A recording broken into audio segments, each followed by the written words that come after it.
Well, this is going to be a real fun discussion. A lot of folks have been telling me I've got to speak to this gentleman that I have with me now. He is Joel Salatin, who is really a great voice in our culture for regenerative agriculture. He describes himself as a Christian libertarian and environmentalist, capitalist, lunatic farmer, which sounds like exactly the kind of folks we need to talk to. And so I really appreciate you joining me, Joel. How you doing? I'm doing well, David. Thank you very much. It's an honor to be with you.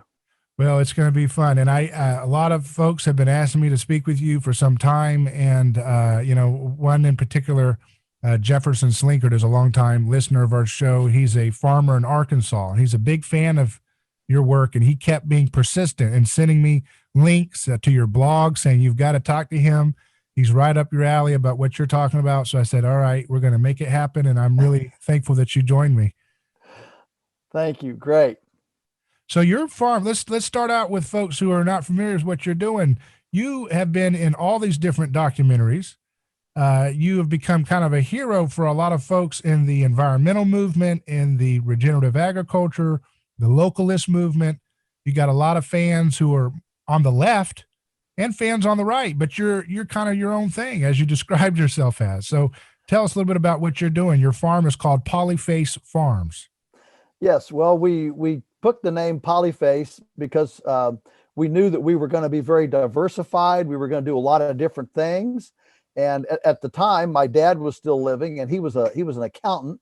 And so we wanted such a broad name that we could run services and products and everything, through this. And of course, he's passed away now, but, I do a lot of consulting and traveling and speaking. So of course we run that through the company as well. The point is the less I exist, the better, that's the reason for a business. You can also, a lot of tax advantages and, bleeding off, using before tax dollars for other things. Anyway, I came back I grew up here. I'm second generation. Dad and mom never made a living from the farm. Dad was an accountant. Mom was a school teacher, but they used the off-farm jobs to pay for the farm. We came in 1961 when I was only 4, and I grew up here. And it was essentially a glorified homestead. My dad's father was an early subscriber to Rodale's Organic Gardening and Farming magazine back in like 1949. And so Dad grew up with this kind of ecological bent. And so, I grew up, going to conservative church circles, but our reading material was everything from the Free Man to Mother Earth News. and I got this wonderful eclectic blend of our farm friends were, we could smell marijuana on their breath. They were hippies, beaded, bearded, braless hippies, and that was our farm friends. Then we had these straight-laced church friends, and I just thought that was normal. I mean, okay, so the world's a big place with lots of different ideas. And it wasn't until later that I realized the tension between these two camps. And anyway, I came back to the farm full-time in September 24, 1982. Teresa and I got married. We made an apartment up in the attic.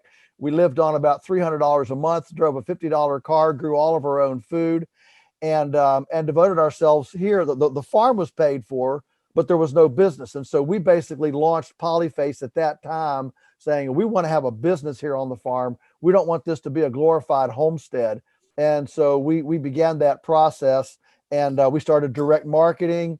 We built up a customer base. It gradually grew. We didn't use chemicals. This is, back in the 80s. We were still pretty early on in that, kind of food awareness genre. We did a lot of composting. We healed the land. We filled in gullies. We built ponds. We cultivated our customers some more. And to make a long story short, today we do beef, pork, chicken, both eggs and meat, turkey, rabbit, duck, and we market to about 5,000, maybe 6,000 families. We ship across the nation to people who want good food. And until COVID, we served about 50 restaurants, but only about maybe of those 50, maybe 20 are going to survive. The rest of them will be out of business. And so we don't serve as many restaurants anymore, but the contactless retail shipping has kind of taken up a lot of the slack in those retail. And another thing that I think is important to just point out that we do is a little bit unusual is we have a very formal apprenticeship program. So we mentor young people, and we've been doing that for about 25 years and launching these young people as full-time farmers. And that's some of our most, it's some of our most important work now, but it's also some of our most, it takes the most amount of energy to, keep the relationships good. And, you bring these young people in from different backgrounds around the country, throw them in a dorm situation, and, they live together, eat together, work together.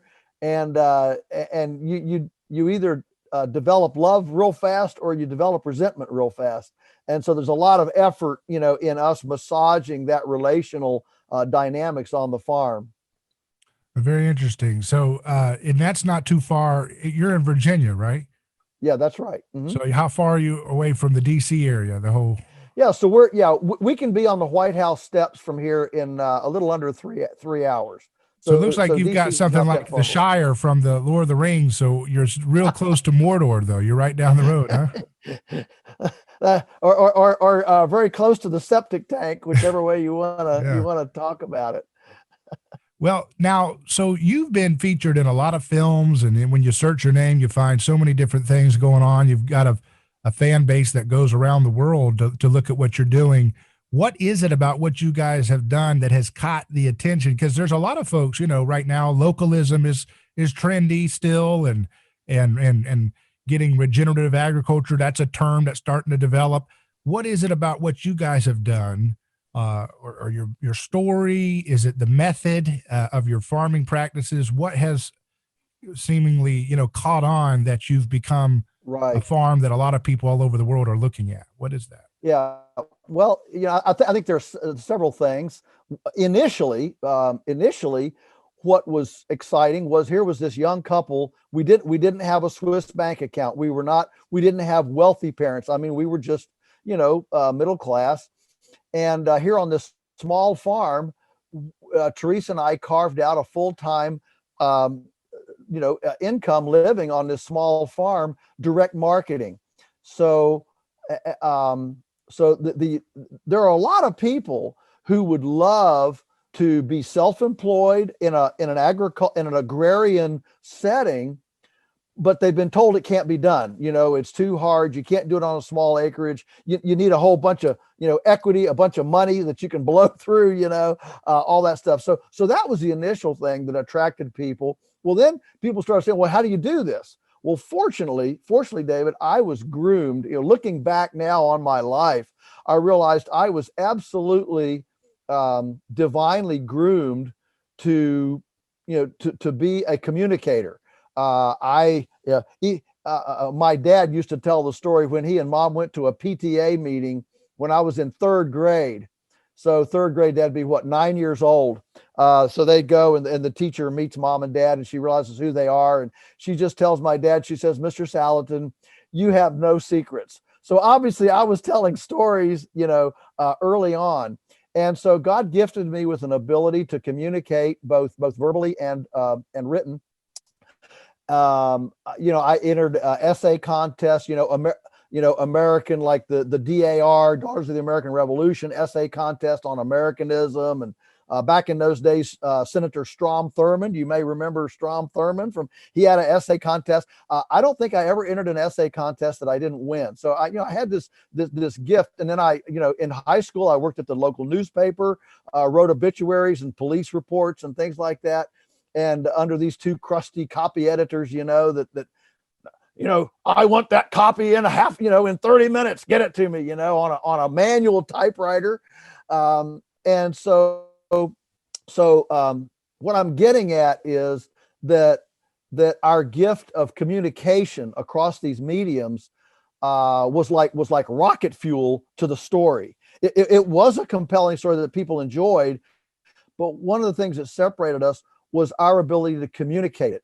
And so I began writing columns, writing books, about my 15th book. So I've got book number 15 is coming out here in about another month. And in general, the people who know how to communicate and verbalize a message are the ones who lead the movement. That's just kind of across the board, whatever it is. And so that's another. And I would say the third thing that's really captured imagination is that we do so many things. We're not just cattle farmers. We're not just chicken farmers. We actually do, beef, pork, chicken, turkey, rabbit, duck, and we have a lot of forestry. We mill lumber. We sell boards, and so that eclectic, broad dimension of the many different things has captured attention, and it all moves. It's all portable and movable. So there's a lot of dimensions to that. But we're unique. I think we're unique in the number of animals, in the different kinds of things that we do. We're unique in the protocols that we use, the complex relationships that we link up together. We're unique in our ability to communicate it, and I think that we're unique in that we're at this point we're now old dogs in the fight. We've been at this literally multi-generationally, and so now one of the things that excites people is our son has taken over day-to-day operations.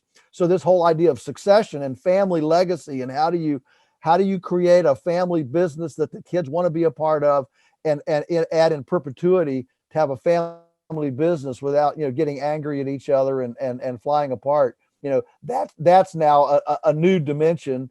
That's so we have 4 generations on the farm. My mom is she's an active 97 years old, and then Teresa and I, and then our son Daniel. We got 3 grandchildren, 13, 15, and 17, and so we've got 4 generations living on the farm. And there are a lot of people that would covet that kind of familial, functionality, if you will. Yeah, and I was just thinking that a lot of the way the industrial farming system is designed, it doesn't cultivate communication skills amongst farmers, because there's so many different middle people in the middle of the distribution model, right? Of factory farming, where you've got the separation between the farmer and the distributor, and then you've got the lobbyist. The lobbyist is speaking for the farmer. The distributor is speaking for the farmer. The packing house. All these different things are speaking for the farmer. The farmer doesn't get to really have a voice directly to the people, does he? In that sense. Well, I think that's true. Although I would say, in general, as a vocation, farming has not attracted great. I mean, even historically, peasants, they were not great communicators. I mean, farming, in many ways, is a fairly lonely business. You're out here in the field, and you got a lot of think time, and you got a lot of alone time, but it tends to, I think, as a vocation, it tends to attract people that aren't team builders, that don't cultivate, communication as an asset. And so when you find a farmer who's also a great communicator, that's a real unusual combination. That's like Thomas Jefferson and Wendell Berry. Well, exactly. Yeah. Right? Well, but back in those days, to your point, and I agree with you, that back in those days, farmers, those plantation owners, and I don't mean this to be racial or anything, but those George Washington, George Madison, George Mason, Thomas Jefferson, those large farmers in that day were the equivalent of our CEOs of Fortune 500 companies today. I mean, that was the economic engine of the culture at that time. Right. It's no longer the economic engine, but back then it was. So it tended to attract the best, brightest, well-educated, the sharpest knives in the box were attracted to it. Whereas today, farming has been marginalized. Nobody, I'll tell you this, nobody can remember going into their high school guidance counselor as a rising senior, and the guidance counselor looks at their SAT scores and their whatever, their high school resume and says, wow, Jane, you're really, really smart. I think you should be a farmer. Nobody says that. If it's dull, dull David, okay, you're making C's. Well, you might want to be a farmer. But if you're making A's and B's, you probably ought to go be, a white collar. And we even say white collar, blue. There's been a marginalization of trades and vocations. This is why people love, Michael Rowe, I think. Yeah. Dirty Jobs. Yeah. People love him because he speaks for, so many people who feel marginalized in our techno sophisticated culture. Yeah. And that's definitely a major factor. But I think it's interesting when you brought up the idea of well, it reminds me of what Bill Kaufman, he's a writer, and he wrote a book called Ain't My America, which is the long history of the anti-war tradition of heartland America against empire, against this, and this idea that our betrayal of our Christian teaching about what is a just war and when is it appropriate to go off and have self-defense, that betrayal of that principle has led to America dabbling with the foundations of empire for a long time. And part of becoming an empire, and this is why I have problems with nationalism as a final solution, as the here's where we need to go. I don't like the idea of nationalism. I think nationalism is a good tool when we're dealing with globalism, but I don't think nationalism is the end goal of where we want to go. I think we need to go closer to home, because nationalism is just kind of like proto-imperialism or proto-globalism. The idea that America used to be distinguished in its localities. It used to have local culture and local, fondness and storytelling. And all of that has been flattened out for a kind of mushy national identity that kind of flattens out all the distinctions between the different communities, and including the different foods, the different products that people make agriculturally, the different landscapes. And so I think we have bought into this kind of rootlessness that's infected us. And Bill Kaufman, the writer, he says, we even attack localism in the way we think about success. If we say, like you said, oh, that kid's going somewhere, he's going to leave where he's at, and that means he's going to succeed. And if you say someone's not going to succeed, you say that guy's not going anywhere, meaning he's going to be stuck in his hometown. And that's an interesting thing, is that the more we've abandoned our local identity, we have subsumed a kind of corporate, rootless national identity that really doesn't bind us together, because it doesn't have anything of something that you can actually base in reality. Because you're everything in your local school is just a district of DC. Everything in your local government is a district of DC. It's imperial. Right. Oh, you're speaking my language. I mean, one of the distinctives of the American experiment was the 50 state experiment. I mean, the 50 state experiment where maybe one state says, hey, education is not a government responsibility. We're not going to tax you for it. We're not going to pay you for it. You go find your own education and educate your own kids however you want to. Another state over here says, well, we think it's a government, a societal imperative to make sure kids get educated. So we're going to pay for it, but we're just going to give you vouchers and you can spend them wherever you want to. And then another state over here says, not only do we think it's a government imperative, we're going to have government schools and compel everyone to attend a government school. Well, there's three experiments that people could look over and see, well, how's that working over there? Who's the psychologist? How's that working out for you? Right. Yeah. And we could look around to see, the different kinds of things that people are doing. So you have 50 simultaneous experiments. Our problem, one of our big problems in our culture, is we have arrogated to the federal level things that were supposed to be done at the state and local level. And as a result, as a result, the disagreements that we have, rather than being smaller communities of disagreement, within a community or a state, instead now those elements of disagreement are for all the stakes. It's all the marbles, and so that makes the stakes way higher, which makes the volume higher. It makes the loser really a loser, a bigger loser, and the winner a bigger winner.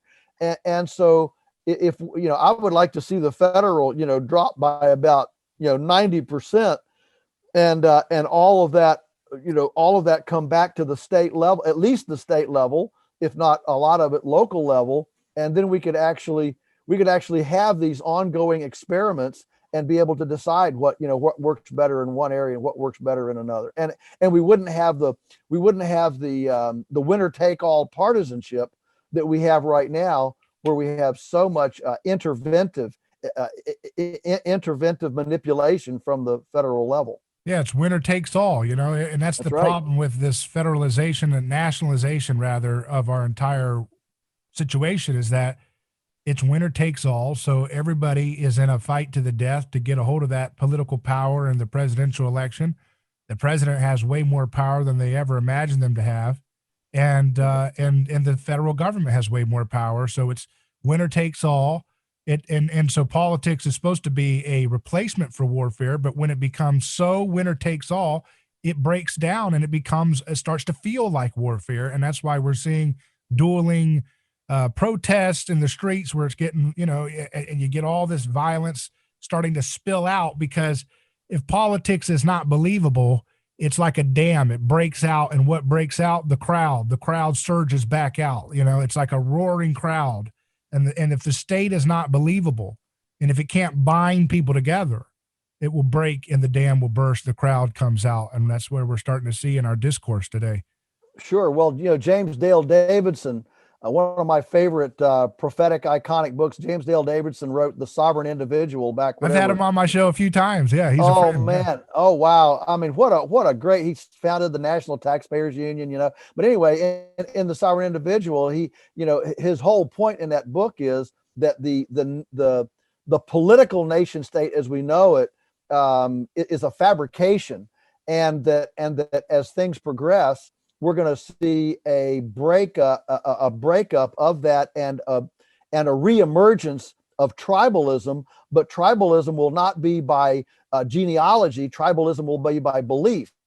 And so today, as we approach, you hit the nail on the head, as the government becomes unbelievable, many of us, and what we're seeing is a tsunami of people on the conservative side, the libertarian side, who are trying to do anything possible to become unattached or disengaged, if you will, disengaged from what we see as the system, whether that system is mandatory vaccinations or mandatory healthcare or mandatory education or mandatory investment control, the 50 pages of material you have to sign to get a bank loan. So we're trying to create a completely parallel universe, if you will, a parallel universe, along the order of Rod Drewer's Benedictine option. Yeah. That says, all right, look, if you guys want to play that game, you go ahead and play that game, but we're going to try to circle the wagons and create a self-reliant a community over here that doesn't depend on pharmaceuticals, that doesn't depend on all this other stuff, and we can do that. And in many ways, on our farm, that's exactly what we've developed over the years. Not necessarily. We didn't sit down and have a focus group kumbaya session to determine this. It just, as we continue to try to do more for ourselves and invest relationally, so that we surround ourselves with people who know how to grow things, build things, and fix things. We now have this very broad, eclectic community that grows everything from honey and produce and maple syrup to beef and pork and chicken, knows how to butcher it, knows how to freeze it, knows how to can it, knows how to cook it, and fix all the machinery. We have a full-time mechanic, we have a full-time maintenance tech that can build everything, fix anything. We can rebuild engines. That's all within our umbrella community. And we can't pull the plug on society, but I'll tell you what, it makes you feel really good every time you can disengage another level. That's a fun feeling.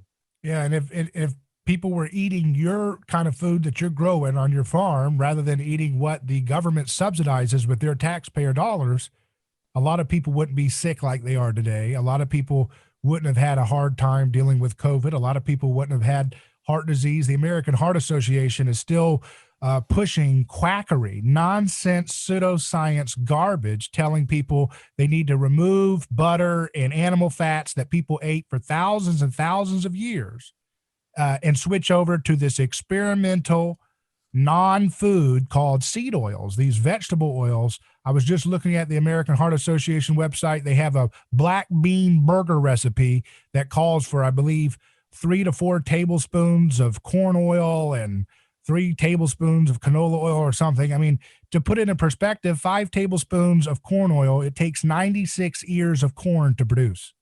So they're creating a Frankenstein disaster. Yeah. They have no basis to do this. And this one size fits all imperial mindset. There is one American Heart Association, also backed by Crisco, brought to you by Crisco. That's what they were started with, the support of Procter and Gamble. Procter and Gamble took that know-nothing American Heart Association. They didn't even barely have an office. They were a know-nothing, irrelevant group.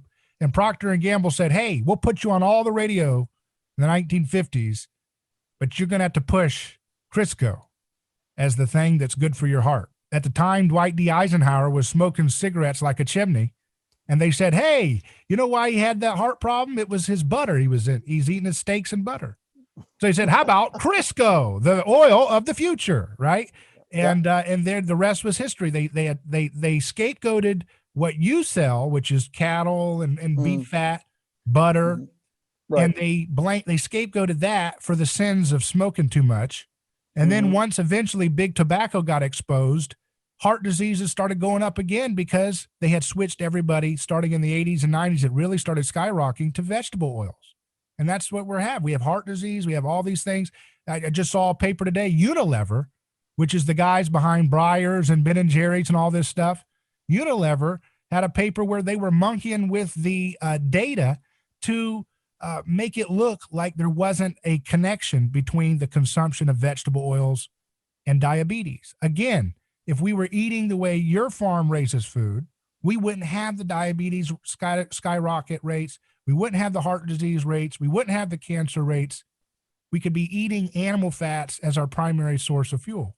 So it's a big mess. Well, it is a big mess. And of course, that's one reason why the Weston A. Price Foundation, founded by Sally Fallon and Dr. Tom Cowan, has had such tremendous success worldwide in reawakening and understanding of the nutritional benefits of ancestral diets. Weston A. Price was a dentist who traveled the world in the 1930s and looking for indigenous cultures that routinely had people live healthy up to 100 years old. And he was looking for what are the common threads of these indigenous communities that have these very, very elderly, healthy elderly people. In other words, they would live up to say 100, and then they would die quickly. That tip over point. In America, we die slowly. We die piece by piece by piece, and there's this 10-year prolonged, whatever it is, but in these ancient cultures, generally people went from functionality to dead in just a month. I'm done, right? and that's the way it was done. Anyway, he looked at these and the commonalities, and they were primarily eating animals, but the animals were a lot of seafood if you're along the beach, along the ocean, but animals, but remember the animals didn't eat grain, or not much, they were pastured, they were outside, they got sunlight. There's all sorts of things that happen with hormones and pituitary glands and all sorts of things, when sunlight comes in, and they moved around. They didn't stay in one house. They moved around. They weren't on their own toilet, and so you had a real different kind of all the grains that were eaten were all fermented. So there was kimchi and sourdough and things like that. And the point is that the commonality was, they didn't have sugar, they didn't have corn syrup, and they certainly didn't have Pop-Tarts and Little Debbie's ho-ho cakes.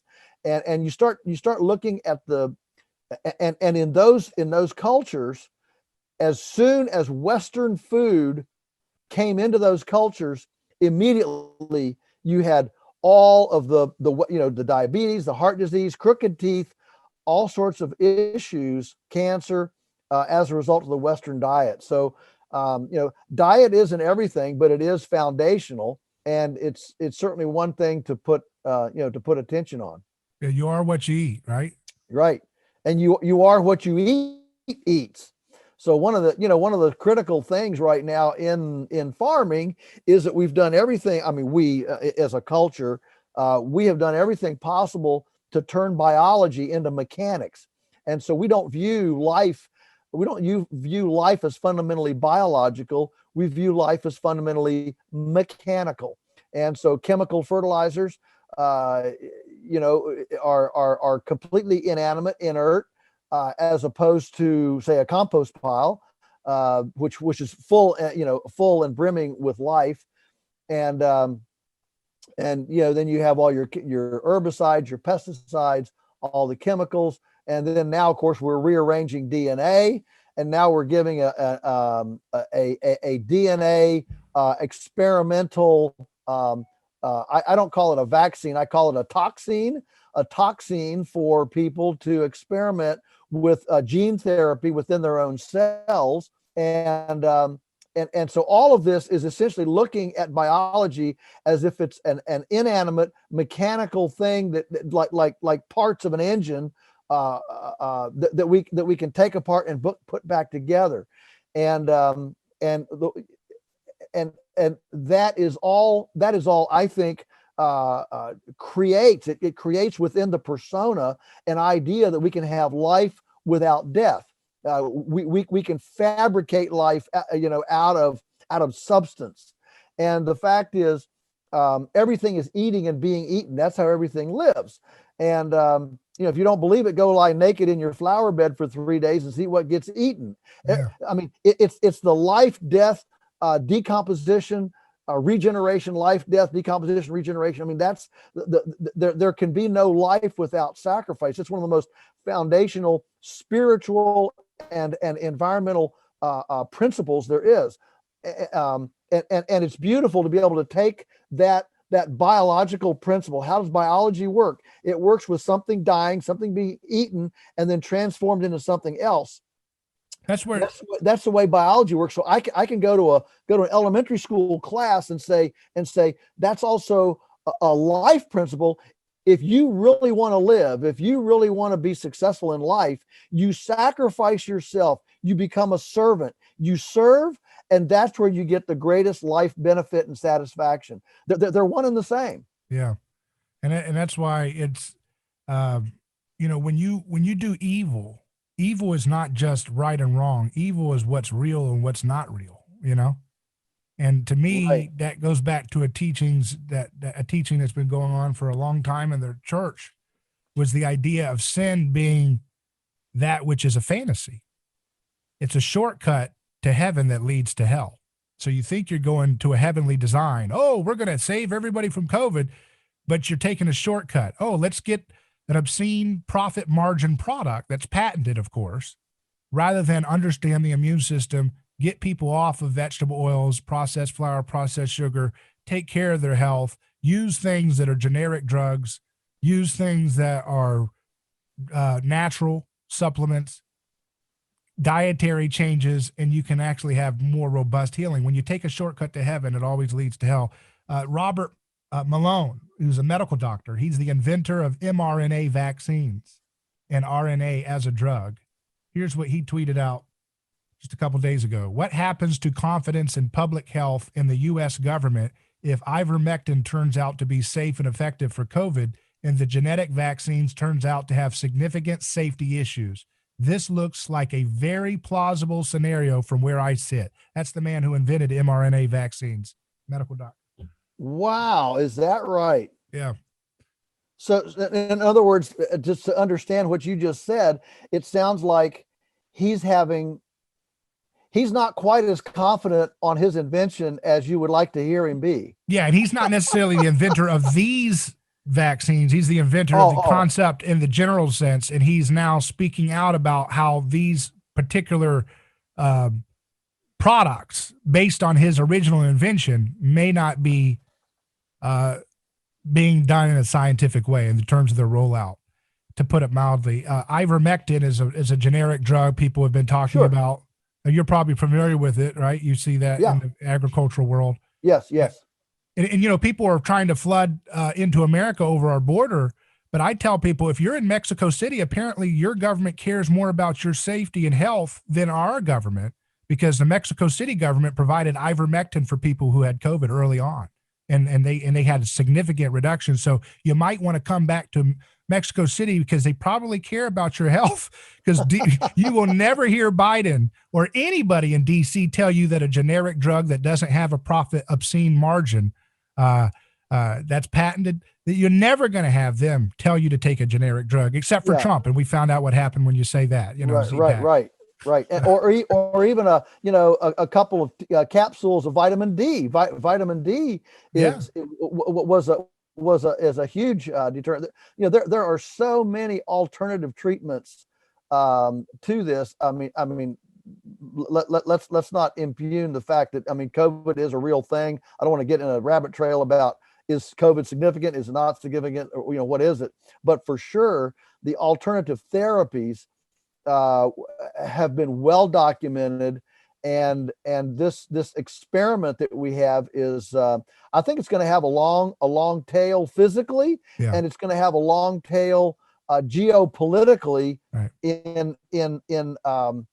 in seeing how far people will go to be shepherded and corralled in thought and practice.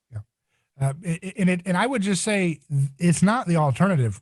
They're the alternative fringe theory, because the human history, we didn't have seed oils. In the Frontiers in Physiology, they published a paper, peer-reviewed paper by Professor Bruce Hammock and Bruce German, both of whom we had on the show recently. And they've been looking at what vegetable oils, canola, corn, soybean, safflower, sunflower, these common oils that are found in all restaurant foods primarily. They're found in all the processed foods. They looked at severe COVID patients, and they found that every one of them that had this ARDS, which is the acute respiratory distress syndrome, which is what kills people most of the time with COVID, that those who had that had a high amount of leukotoxin stored in their body. Leukotoxin is caused by one thing alone: the consumption of linoleic acid, which is the oil that people are getting when they eat vegetable oils on a regular basis. It's the only thing that bioaccumulates in the body. And so this bioaccumulation of seed oils, thanks to our government, starting with Ansel Keys, who was propped up and he started demonizing, you know, products like what you have, animal fats, butter in the 50s and 60s. They paraded them around on Time magazine. Here's the oil of the future. We got to get PUFA, polyunsaturated fatty acids, these vegetable oils in our diet, and replace the beef, the butter, and so forth with these vegetable oils. And that's what's causing the severe COVID cases.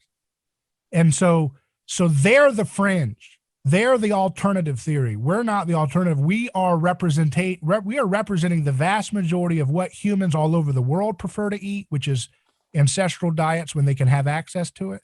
And we are representing the way human bodies were meant to be for the vast, vast majority of human history. Vegetable oils have only caught on in the last century. They're the blip on the radar, and they will be indicted by history. History will indict these people for creating a mass experiment by introducing vegetable oils, giving bogus guidelines for our health, and then running farmers like what you're trying to do into the corners to try to ostracize ancestral eating. They're the fringe. Yeah, that's a fascinating analysis. I concur. I concur completely. What a lot of people don't realize is that all the vegetables oils come from annuals, annual grains, annual seeds, and until mechanization in agriculture, until we had the combine and the tillage and the John Deere tractor, it was so difficult to grow grains, to grow seeds, annuals, because it required tillage. You had to till up the sod or whatever, and when you're doing that with a sharp stick, or you're doing it with a crude stick behind a water buffalo or a team of mules, a person can't do but just a few square yards a day. But now, with cheap energy and mechanics, we can do a lot of it. And so this option was not even available to humankind until extremely recently. And so as we have moved into this chemical industrial complex in our agriculture, we now have the freedom to do things that we've never been able to do before, not the least of which is put animals, confine animals in a factory farm and bring them feedstocks from around the world and haul their manure out. Look, when you were in 1910, metropolitan newspapers were all predicting the demise of the city because they were all covered in poop. I mean, there was horse manure everywhere. In fact, during Charles Dickens' day, in the 1840s and 50s in London, children that wanted to earn some money would stand on street corners with a broom, and businessmen would give them a couple shillings to go with a broom and clean the street in front of them, so they didn't walk in through all the horse manure. But horse manure was taken into the flower shop and the newspaper office and it was everywhere. And when of course came the automobile, and that was done. But with the internal combustion engine and then oil and cheap energy, came the ability for the first time to actually concentrate animals at such magnitude in such proximity, because now your ability to transport feedstocks in and transport waste out were greatly, it was much larger. Back when everything was by animal power, you simply couldn't have that much concentration of animals in one place. It had to be decentralized. It had to be spread out across the landscape, and that blessed the landscape with the manure and all these the things. All that became a blessing. Today, with a segregated system rather than an integrated system, we've been able to do such concentrations that what has historically always been a blessing of fertility has become a liability of toxicity. Mm-hmm. And so we have inverted the entire ecological, as related to agriculture, we've inverted the entire ecological balance sheet, so that everything that used to be a blessing is now a curse, and everything that used to be an asset is now a liability. And a lot of people think, well, we can't turn back. I mean, your system could never feed the world, it could never feed people. But I can assure you, on our farm, and I can go into detail if you want, but we are far more productive than any farm that I know. Even however you want to do it, production of nutrition, production per pound per acre. I don't care how you want to cut it, but it's management and tight, intricate, complex relationships, and you get this symbiotic. It should give everybody pause, David, to realize that 500 years ago, 500 years ago, North America produced more pounds of animal. North America had more pounds of animal on it than it does today, even with factory farms, the population, and and all the pets. Had more. It fed and produced more pounds of animal 500 years ago than it does today. So that should give you a lot of. I mean, that right there is enough to make you question all of the orthodox, all of the chemical industrial complex orthodoxy of today. That's all based on scarcity, manipulation, and adulteration of the system, of nature's system. So let's deal with that question since you brought it up, because we've had, again, I had those professors on from UC Davis, and they have been studying linoleic acid, which is the primary bad fat that people are getting when they eat vegetable oils as their primary fat fuel instead of the oils that your animals contain in their animal, steaks and so forth, ground beef. So the whole world was shifted away from, and has been continually shifted away from ancestral fats, saturated fats, coconut oil, these normal fats that are natural. And they've shifted over to corn oil, soybean oil. You can't squeeze soybean oil and get oil out like you can't squeeze corn and get oil out. It's an unnatural process, like you were describing. And it's been a mass experiment. And so they were talking about how, look at what happened to India. India's got skyrocketing diabetes. They've got a difficult time with COVID in some cases. They've got problems with other diseases that are plaguing them. And it's because they've been eating a lot of the seed oils that our Western countries kind of pushed onto them, acting like we're the, experts of the world. We're not only the world's policeman, we're also the world's diet coach, apparently. We've been telling everybody what to do about everything. And it's causing a calamitous effect, suffering, like you said, slow dying. It's unnatural. So the question that they said was, well, we don't think, because I said, well, how do we get a country like India with 1 billion people to switch back to what they were eating before we screwed up their life? Hey, we know what to do. Eat seed oils. That's how you'll stop from starvation. So it's a cheap oil. You can all eat it. You can all afford it. And they said, well, I don't think we could, and so I want you as a farmer to address that question. Can we feed the whole world, not just the yuppies and the upper middle class folks that want to buy the local trendy local chicken and local steak, the local farmer, that's a trendy thing, Whole Foods, but can we actually feed the entire world with your model of agriculture? That's the big question. Yeah, so not only can we, but it's the only thing that will. So let's just address India for a moment. A lot of people don't realize that half of the food imported to India is eaten at the dock, is eaten by sacred rats. So, and they've got sacred. And listen, I'm not trying to demean India. I'm not trying to be hateful to Hindus or what I am trying to say is these issues are not just can we grow food.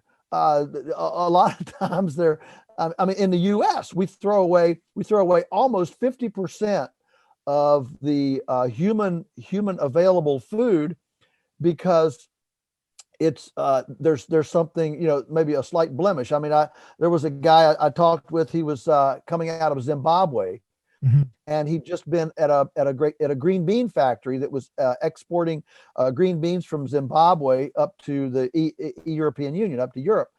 And he said, we pack 2 tons a day and we throw away 2 tons a day. I said, well, why do you throw away 2 tons a day? You're throwing away half of it. He said, well, they're too long, they're too short, they're too fat, they're too thin, they're not straight enough. There's nothing nutritionally wrong with it. It just doesn't quite fit the box. And so at the outset, it's important for us to realize that for the first time in human history, nearly half of the human edible food produced on the planet is being thrown away. And unlike our ancestors who threw away food to the animals, the chickens and the pigs that were, right near the homestead and the, nearby to salvage it as animal food, we landfill it. We don't even use it for anything. We don't feed anything with it. And so So the throwaway is huge. So that's one big issue. And the throwaway can be everything from, from sell-by dates to inadequate roads through a pass in Pakistan that is just too unhandy for the truck to get through. I mean, there's any number of those kinds of things, socio-economic, geopolitical type of things. But from a simple production standpoint, what we need to do is look at nature's template. So here's the basic template of nature. Number one, carbon doesn't move very far.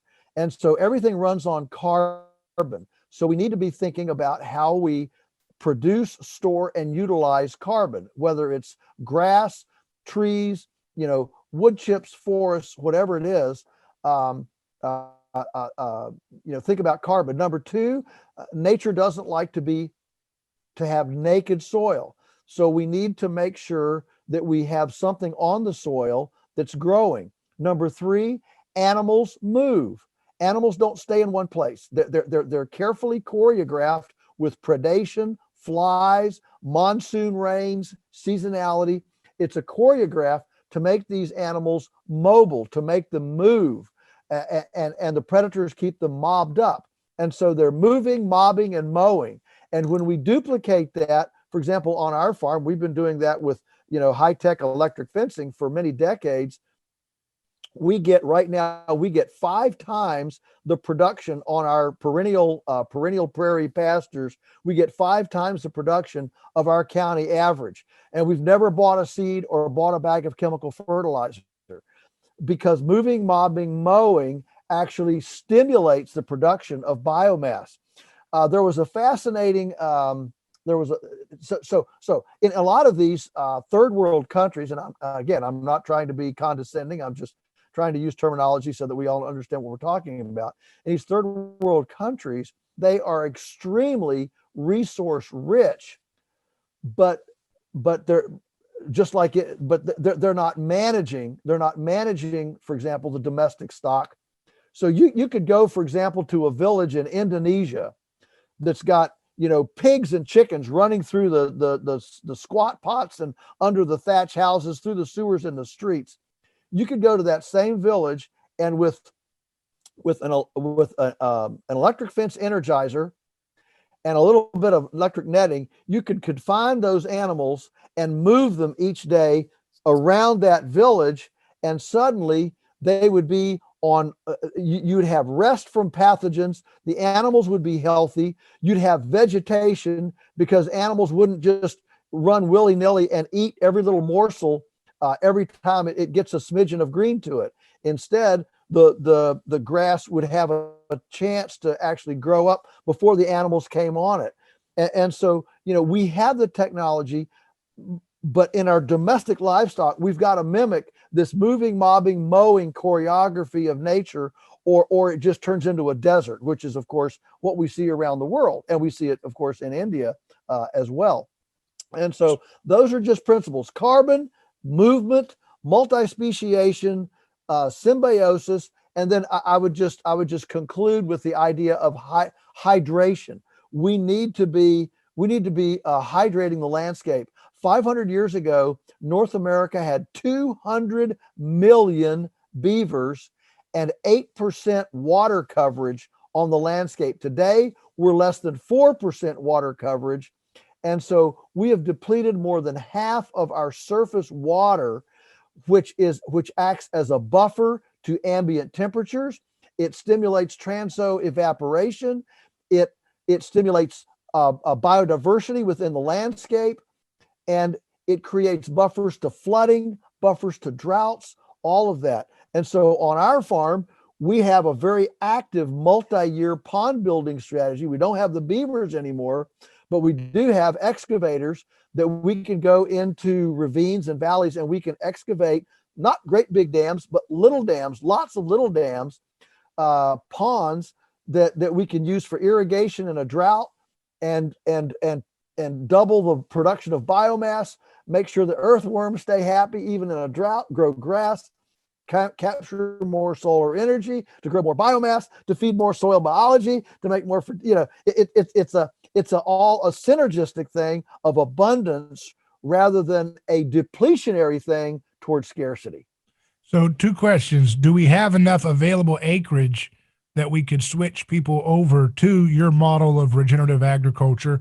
And 2, what is there enough profit so that the farmer who's in India who's just saw your blog, I mean, or this appearance on my show, or the farmer in Florida, where a lot of our radio audience is, and they're saying, it sounds interesting what he's doing, but Monsanto or these other conventional methods are saying you don't got to go all the way with what he's doing. He's being artistic. He's being, romantic. He's being poetic. That's all cool. You can do a little bit of that, but build it with the conventional stuff and do a little bit, but not a lot. So what would you say to the folks that are saying, I'll do a little bit of something what you're doing here, but I'm not going to go all the way because the margin for my family is more important than making a statement. Yeah, great. Well, so I'll say a couple things. Number one, first of all, it definitely can work anywhere in the world. I mean, with obviously climatized and customized adaptations within a certain area. I mean, just like I don't grow pineapples and bananas, okay? But somebody in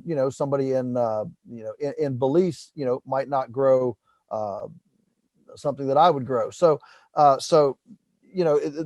are certainly local issues, but the principle, all these principles are worldwide. Everything runs on carbon. It runs on animal movement.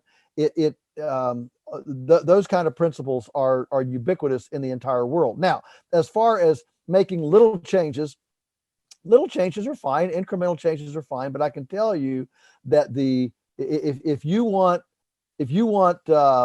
big changes, you've got to go 180 degrees. It's not good enough to make little changes. So I mean that's the problem with organic certification. Organic certification it now has organic factory farms. So they say, well, we'll have a factory farm, but instead of having our chicken density at half a square foot per chicken, we'll have 2 square feet per chicken. Well, the problem is, that still doesn't get you to a healthy, to a really healthy system. It might help some, but it's not really. It doesn't give you to the nutrition. It doesn't get you the nutrition that the true, pastured exercise and things like that get you. And so we do grow seasonally. So we depend on freezers and canning and things like that to go off season. So the ability to build soil and grow soil and ensure abundance biologically. Here's the thing.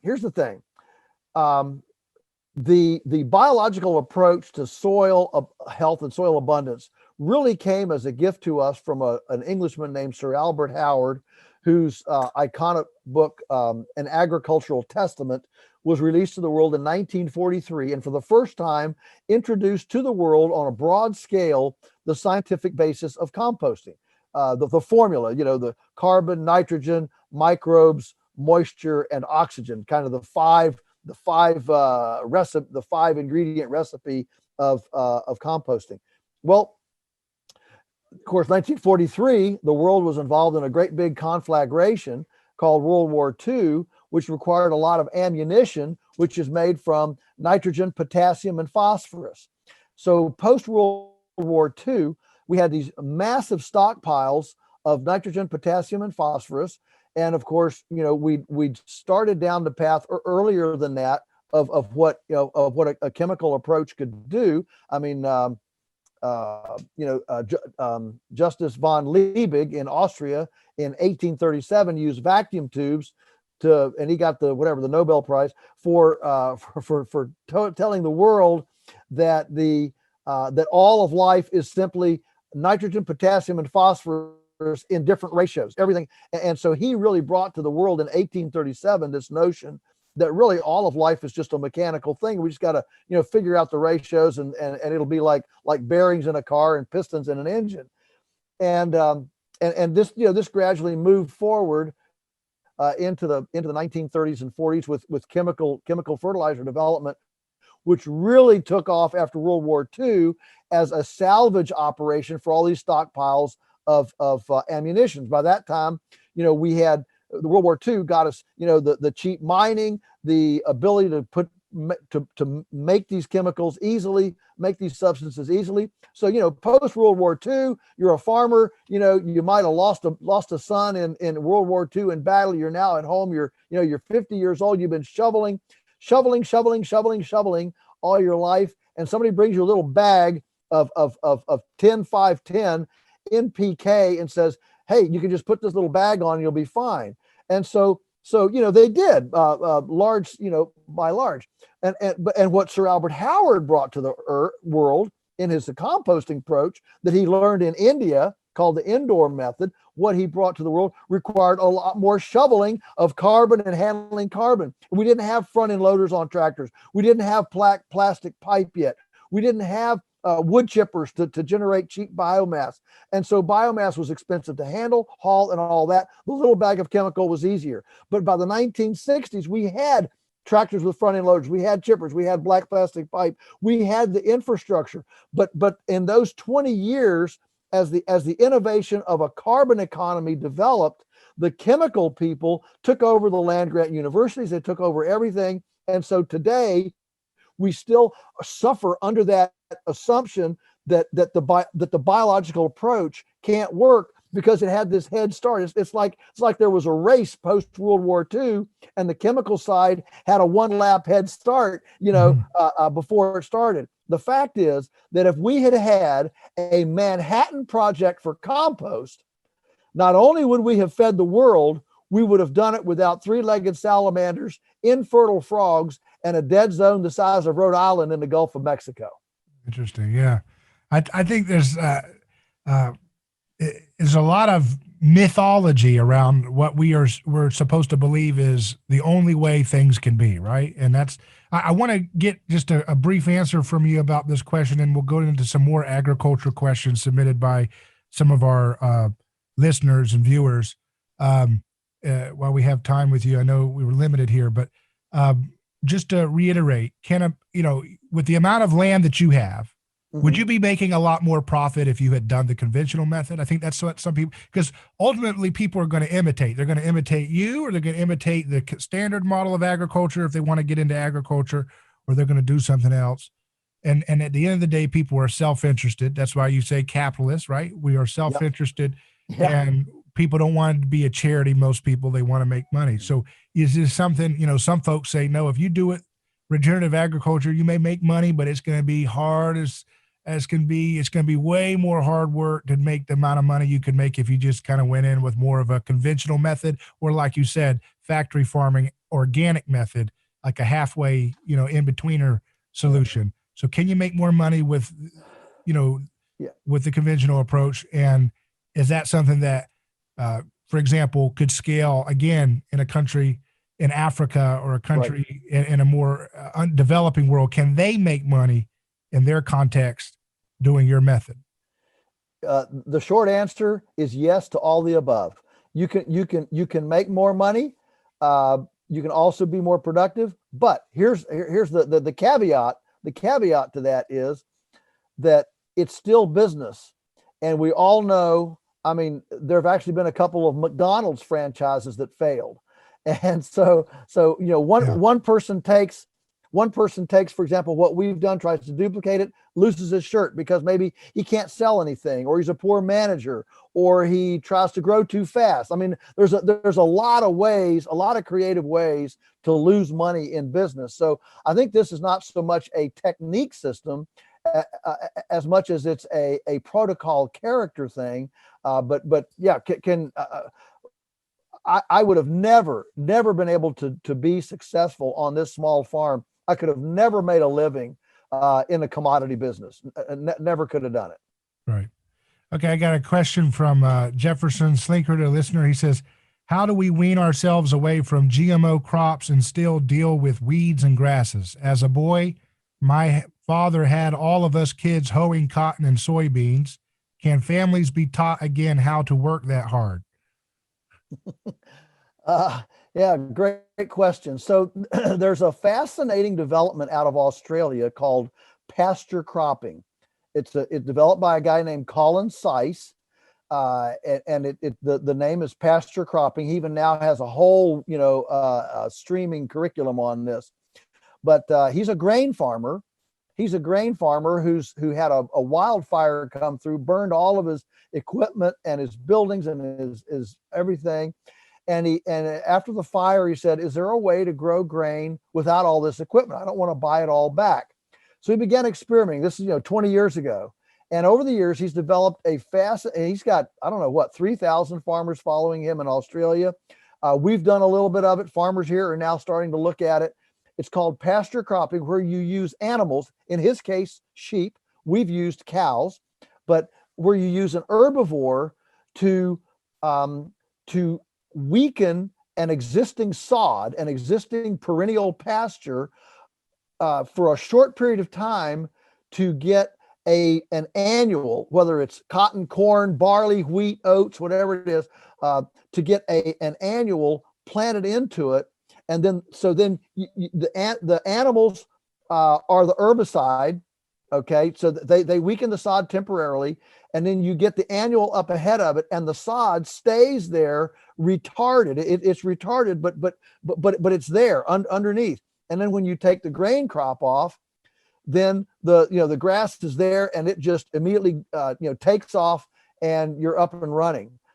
So there are some really, really fantastic techniques now that have been developed in this whole regenerative biological space that are brand new, high technique. And along with that are biostimulants, the field of biostimulants. So that's things like earthworm pea and compost tea and all sorts of really high-tech biostimulants, often that go on as foliar sprays in the stomata of the leaves. Some of them even you're supposed to play calypso Caribbean music to help open up the stomata. But the point is that there are now a tremendous number of really aggressive and fantastic biostimulant kind of transitional things as you go out of chemical fertilizer into a biological approach to help you in that transition. The difference is, in the chemical approach, you have to use more and more every year, or more toxic every year. The beauty of the biological approach is that they bioaccumulate, so you use less and less every year as the biology builds up. And that's a significant difference. Another listener says they buy grass-fed beef sometimes from the grocery store, but it always tastes dry and like pet food or dog food.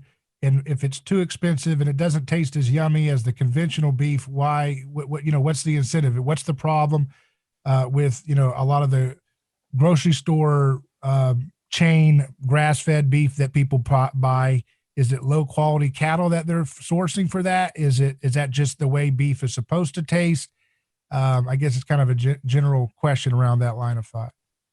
Yeah, no, it's a great question. So, unfortunately, right now, 80% of the grass-fed beef in America is imported from Australia, and it's very poor quality range type animals.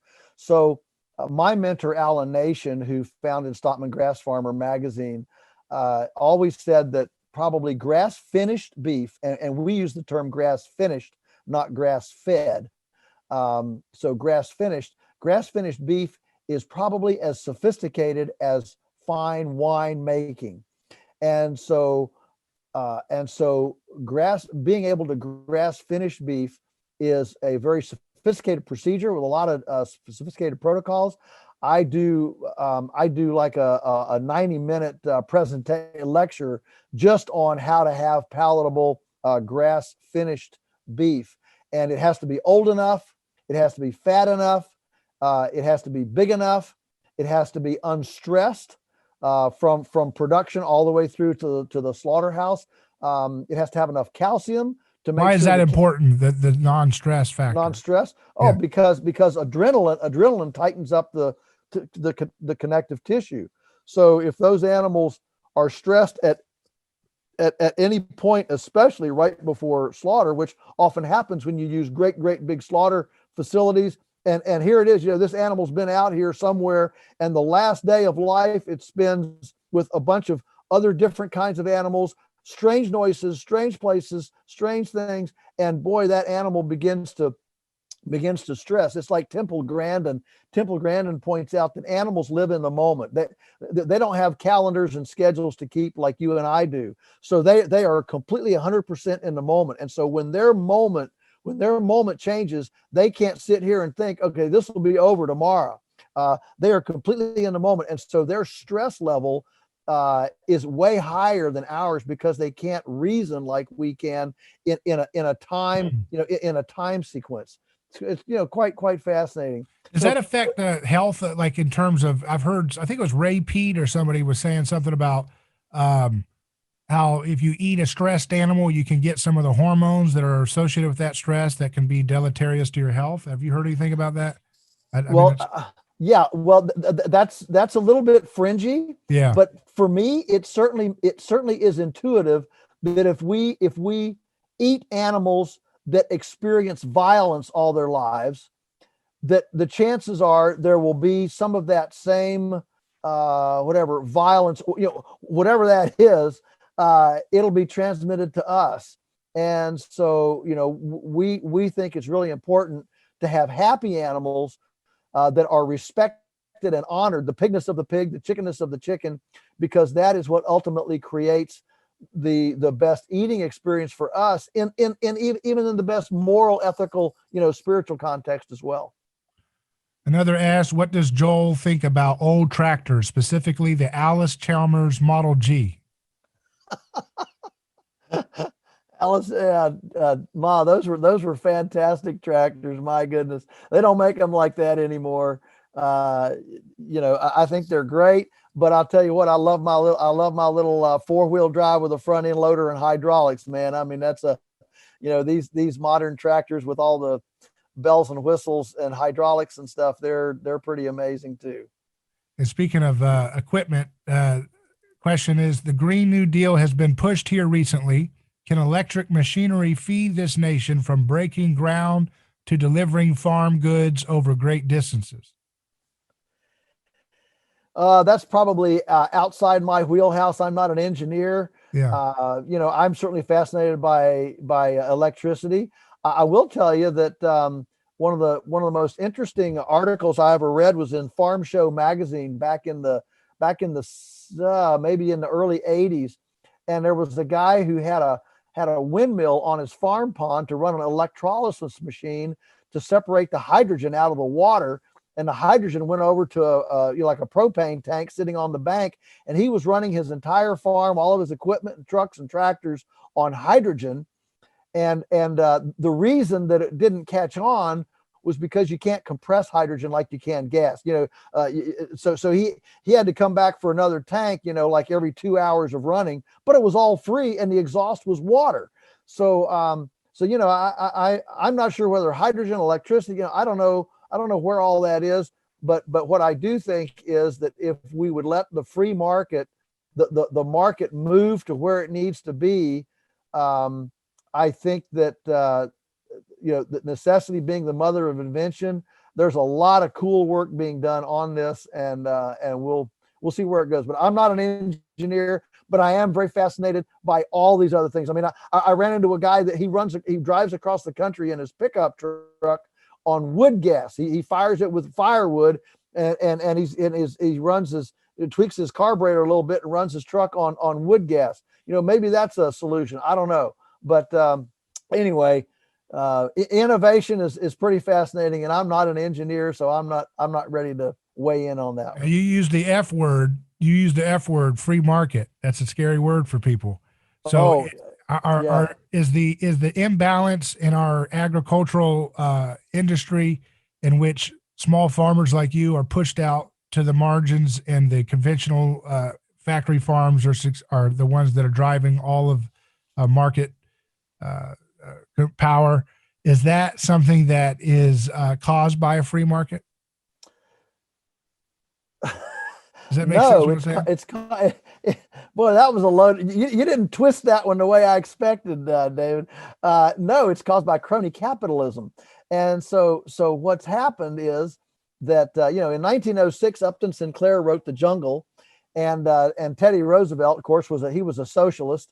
And the meat lobby cozied up to him and said, hey, we're losing all our business. Sales went down 50% in 6 months after The Jungle came out. He said, we need a government agency to protect us, so that we can get certified as clean, and people will come back to us. So Teddy Roosevelt obliged, gave him the federal, the Food Safety Inspection Service. And at that time, nobody would have thought that here we are, 100 years later, and it would be illegal to, butcher a pig or a chicken or a cow in your backyard and sell it to somebody that you go to church with. And so what's happened is we have now criminalized the consensual choice, and I'm using very loaded terminology here, among consenting adults to be able to determine the fuel for our own bodies. And I say, when the government gets between my lips and my throat, that's an invasion of privacy.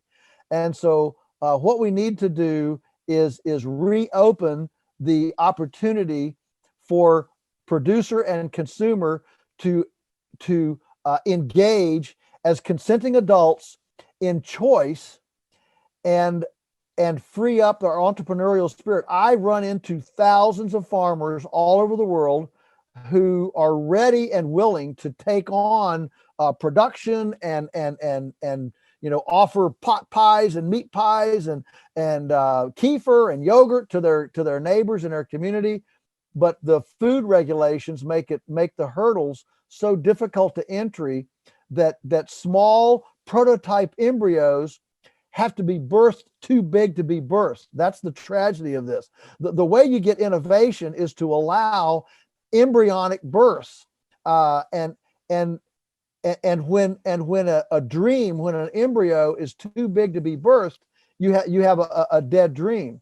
And so it's time to Uberize the food system. Uber, Airbnb, who would have guessed 20 years ago that we would have had a completely non-government accredited, non-government certified free choice option in the travel business, in the hospitality industry, that would operate because of the direct feedback loop of self-monitoring through the democratization of audits, the internet. So what happened is, historically, the butcher, the baker, and the candlestick maker were embedded in the village, and everybody knew who the charlatans were, because everybody talked about the local butcher, baker, and candlestick maker. That became a village certified thing for charlatans and for craft and artisanship. But as we industrialized everything and put razor wire and check-in stations around the industrial complex, we created paranoia because we created ignorance within the society about what was happening inside those gates. And so as culture wanted an industrial scale oversight agency from the government to penetrate that fence on their behalf in that opaque system and certify that what was going on in there was okay. Now, with the internet, with the Uberization of the marketplace, we now have returned to a place of the butcher, baker, and candlestick maker embedded even on the other side of the country, so that when you get a bad piece of meat, you can rate on there, this place is not good, don't go there. And we have real-time feedback loop, which has now made the entire government oversight program completely obsolete and unnecessary, as innovation has run ahead of the industrial government oversight system. So government solutions are a 20th century solution for a 21st century world that we live in. It's time to go back. That's exactly right. Well said. That's exactly right. Snip that thing out of and send those 20th century models back to where they came from. Yes, let's get on with absolutely the future. There's a time and a place for a lot of things, but just because something happens to to serve well in a certain time or place does not mean it necessarily serves well in another time or place. I mean, buggy whips, there's a perfect example. And it's interesting to me, just on a big picture view, because I do a lot with anthropology.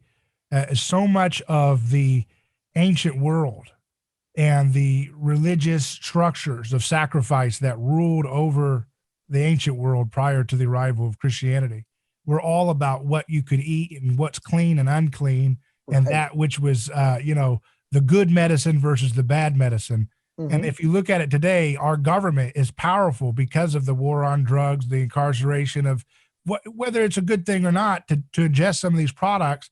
So much of the power of the state is gleaned from this position that it alone can determine what you can put in your mouth or not, whether it's, like you said, food that you want to grow directly and sell to a customer.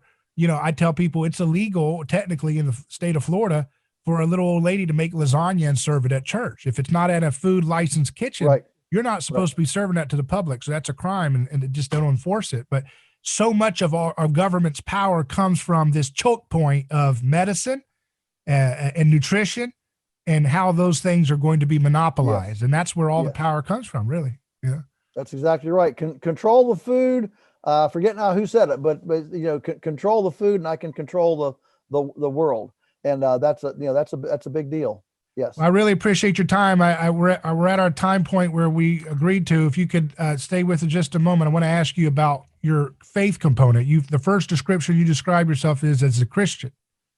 Yes. And so, in conclusion, I want to ask you, how does Jesus inform your farming practices, and what would you say to folks who are in the church, or maybe they're a pastor, and if you could be invited to speak at a Sunday service in America, what would you want them to know the most?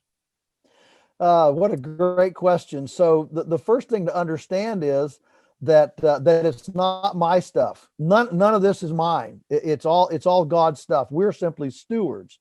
And so the question is, if he owns it and it's really his, what does he want to see from it? Does he want to see a dead zone the size of Rhode Island in the Gulf of Mexico? Does he want to see gullies?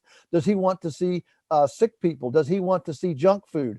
And so then the question becomes, is what I assent to in the pew, sitting in the pew, what I say there, is that what's actually showing up on my menu?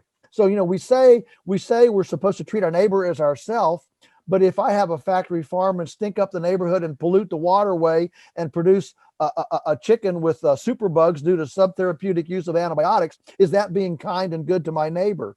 And so the question is, what is our responsibility as stewards, as caretakers of his earth?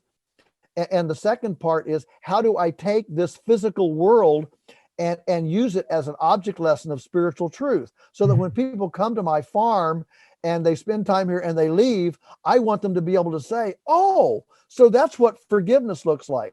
Oh, so that's what abundance looks like. Oh, that's what provision looks like. I want them to be able to say that. The reason for the physical universe is to hang a physical object lesson around these esoteric spiritual things that we sit around in focus groups and talk about. And so that's how we view our greater world, our greater physical world, and our responsibilities within it. And so, yes, it does matter. I ask, does God care whether we use styrofoam, paper, or some salvage plates from down at the Salvation Army? Does God care? Does God care if at the church potluck we have Kentucky Fried Chicken or chicken produced, on a local farm that we actually have a relationship with? Is God fundamentally relational, or is he anti-relational, like our segregated food system? So I wrote a book, The Marvelous Pigness of Pigs, which articulates all of these ethics for the Christian community as we interact with our world, and food, of course, is one of the most intimate ways we interact with our world. And the question is what I'm eating, is my food today, is that healing in the spiritual divine sense, is that a healing thing or a hurting thing? And make and actually think about those things with intention. Is that how you think the kingdom of God comes to earth, is doing this kind of thing where we go back to small communities and small farms and not using government coercion to solve all of our problems? Maybe it looks a little like that. I do think it looks a little bit like that. In fact, I think it's interesting that in the Lord's Prayer, Jesus prays, "Thy kingdom come, Thy will be done," and the more I have thought about that, I would ask, why did Jesus pray that? I mean, he can do anything he wants to. Why would he have to ask, "Your kingdom come, your will be done"? Well, the reason is because most of the time his will is not being done, and his kingdom has not come here. And so Jesus was asking for something that wasn't occurring. Your kingdom come, God, your will be done, God. He was asking for something that wasn't being done. It wasn't being done then, and it's not being done now. How can I be a part of bringing his will and his kingdom to the earth? And part of that certainly is through stewardship, through his creation, his object lesson that showed his object lesson of showing his provision, care, and mercy toward us. Look, I have given you chlorophyll. I have given you a sun in the sky to grow green material and can feed a cow and feed you. All of that is wrapped up in this provision. And so he surrounds us in this wonderful nest of provision, and wants us to not only partake of it, but participate as stewards and caretakers in that provision. We are his hands, his feet, his intellect, as we interact with this nest that he's provided for us, and we should do it with intention and serious responsibility. It's a great honor to be able to be in that position. It's also a great responsibility and privilege. Well, that's different. Most Christians in America seem to think that the end of the world, or where we're headed, is like Vietnam. We're just on the rooftops waiting for the helicopters to pick up the survivors. Right. You think that would seem to suggest that thy kingdom never came. But do you believe that's likely, or do you believe that Jesus will be successful in saving the world in history, not necessarily in our time, but do you think history moves in that direction? Oh, well, there's no question in my mind that he will ultimately, he's going to create a new heaven and a new earth. He's going to reign, and I don't know what all that looks like. To me, it's just enough to think about being able to live in eternity and not get bored. That's enough for my imagination. I can't even imagine, living forever and not getting bored. So it's going to be an exciting thing. It's going to be an exciting existence, exciting life. And whether it looks more like the earth or less like the earth, or what it is, I'm not, I don't mind, but his challenge is to occupy till I come. And so my responsibility, I don't need to know all the ins and outs of how it's all going to shake down at the end, but I am convinced, I am absolutely convinced that he does care whether we make a dead zone the size of Rhode Island in the Gulf of Mexico, whether I have soil erosion or building erosion, whether I'm desertifying my landscape or hydrating my landscape, whether I'm encouraging disease or discourage or encouraging health. I think he's very interested in all of those things, and that's enough for me for now. Very good. I really appreciate your time, Joel Salatin. Thank you so much for joining me. Thank you, David. And I want people to visit your website, thelunaticfarmer.com, where you can read your blog and all the other content you have available. So thanks again. Thank you.